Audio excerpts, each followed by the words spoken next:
So, if you downloaded CPU-Z or Hardware ID, two very popular tools recently, you have been hacked. And I'm not talking about some kind of third-party version of the tool. I'm talking about the official tool. If you downloaded the official tool, ran it on your system, there is a library called CryptBase, which is supposed to be a normal Microsoft library that a lot of programs use, but this one came with a malicious version, and that could have stolen your passwords, your logins. We are going to go ahead and run it on this test system, but before we do that, I just want to tell you the fallout from this. So once again, we're talking about the official download page here for CPU-Z. They say that they have fixed it a few hours ago, so you kind of have to assume if you downloaded it recently that you may have the compromised version, because again, they were hacked. They likely had a malicious actor inside. Now, what's unique about this particular malware is that the malware does not come pre-compiled, so most antivirus is not going to detect it. What it does is it actually downloads a file in a programming language. This was covered by great analysis by VX Underground. It downloads a .cs file from a remote C2 and then compiles it manually on the machine by invoking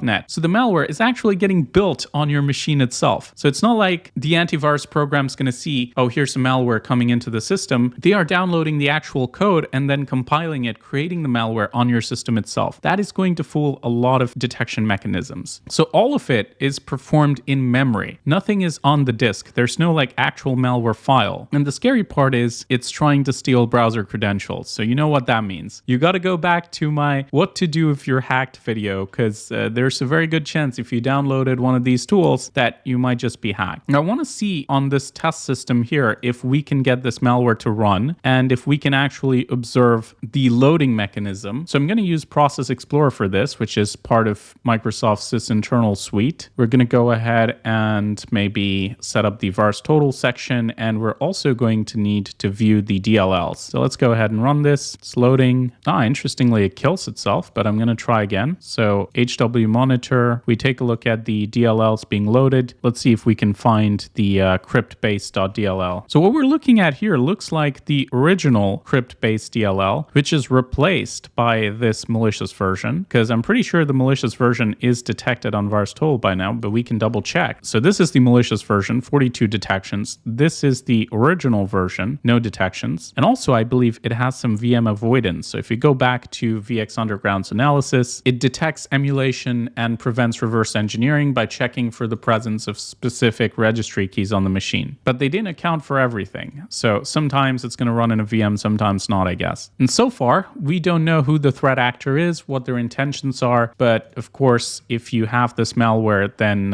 yeah, you better start resetting your accounts, because from the initial analysis, what it looks like is that it is trying to gather information about your online accounts, your browser passwords, all of that stuff, which is pretty scary as always. And by the way, don't be fooled by these detections, because these are detections of the infected version of the installer itself. And this is not even malware. The malware, like I said, gets compiled later. It's just that AV companies, now that they know this is a compromised version and this is what it does, they have added detections for it. But if you were hit by this originally, it's very hard to say if it will be detected at all. So it's quite scary that we're seeing malware like this in the supply chain, in popular tools. I mean, very recently we had a 7-zip malware, but at least that was on a different website. It was a website looking similar to 7-zip, but it wasn't the actual official website, even though a lot of people may have thought it was. This is different. This is malware in the actual website, and also very cleverly injected in a way that most people are not going to see it coming. Raises a lot of questions for the future. I mean, how much trust can we put in any kind of third-party tool these days? We already know not much for game mods, but now we're talking about CPU-Z. I think every YouTuber, product reviewer probably has this tool running. So do spread the word, like and share this video if you enjoyed it. A good question is, how can you protect yourself? Unfortunately, not a lot of good answers. I would say, again, behavioral defenses are useful if they're on the system. We've done some tests on the channel comparing different solutions, so you're welcome to go and watch those. Now, another thing that might work is a zero trust approach. What do you do when you don't know what is malware? If the official CPU-Z is malware, well, what's safe? You don't know. So maybe a good idea is to default deny or block by default. And this is the approach that is used by ThreatLocker, who support a lot of our educational content, including this video. They offer one of the most comprehensive zero trust solutions. If you'd like to implement that within your network, within your environment, basically it locks down your system, doesn't allow anything to execute unless it's explicitly allowed. It learns to allow things that are strictly necessary, and then it just kind of locks the system down. So if we try to run this version or any version of CPU-Z or HWMonitor that's not recognized, that may be infected, it's just going to block by default. So if you'd like to check them out, use the link in the description. You can try it out, of course. It's very useful in an enterprise environment where you want to have complete control over the applications that are executing on your system. But thank you so much for watching the video till the end. Really appreciate it. This is Leo, and as always, stay informed,